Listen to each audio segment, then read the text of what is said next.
How much would it cost to build and operate the Death Star? These numbers are mind-boggling, so get ready.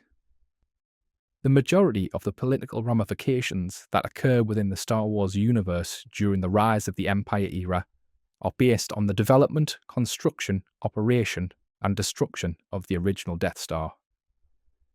First introduced to audiences in 1977 in the Star Wars A New Hope, the space station and superweapon was the physical embodiment of the Empire's supremacy over the galaxy. Naturally, the construction and operation of the Death Star would cost, well, an astronomical amount of money. The Empire spared no expense regarding the superweapon that destroyed the planet Alderaan. But what would be the actual budget for the space station?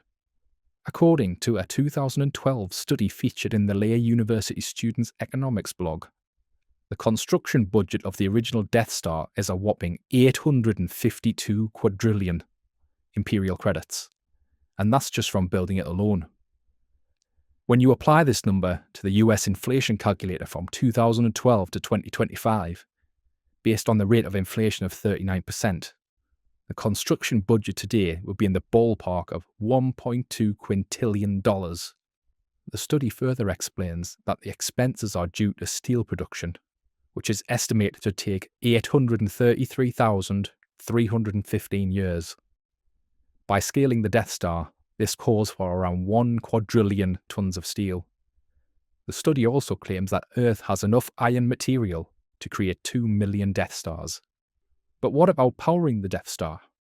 According to a 2016 infograph that the British energy supplier OVO Energy created, the daily operation costs would be around $7.7 octillion.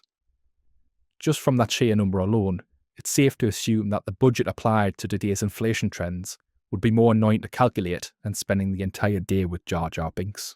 Oh, muy, I love you! You almost got us killed. Are you brainless? For years, one of the most notable plot holes in A Star Wars A New Hope was the fact that the Death Star featured a critical vulnerability, making it easier for Luke Skywalker to destroy the space station in the original film's climactic battle. The idea that the Empire would initially build such a weakness within the superweapon is admittedly a stupid decision, and had been the source of ridicule from critics and fans alike for nearly 40 years. But in 2016, the release of Rogue One changed the perception when the film revealed that the Imperial research scientist Galen Erso, the prime designer of the Death Star, harboured guilt over its creation, so much so that he secretly designed vulnerability within it, which is featured in the Death Star plans that the T'Challa Squad retrieve in their fatal mission on the planet Scarf. So, the reactor module, that's the key. That's the place I've laid my trap. It's well hidden and unstable. One blast to any part of it will destroy the entire station. You'll need the plans, the structural plans for the Death Star to find the reactor. I know there's a complete engineering archive in a data vault at the Citadel Tower on Scarif. Any pressurized explosion to the reactor module will set off a chain reaction that will destroy the entire station. To think all of the money the Empire would burn in its creation and operation of the Death Star, only to be destroyed thanks to its prime designer's middle finger to the regime. The Empire would eventually attempt to construct a second Death Star in Star Wars Return of the Jedi, only to be destroyed by the Rebel Alliance led by Lando Calrissian.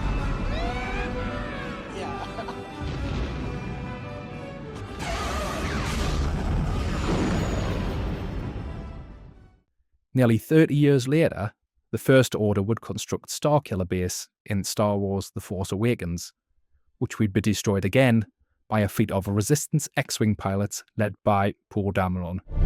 Our job's done here. Let's go home.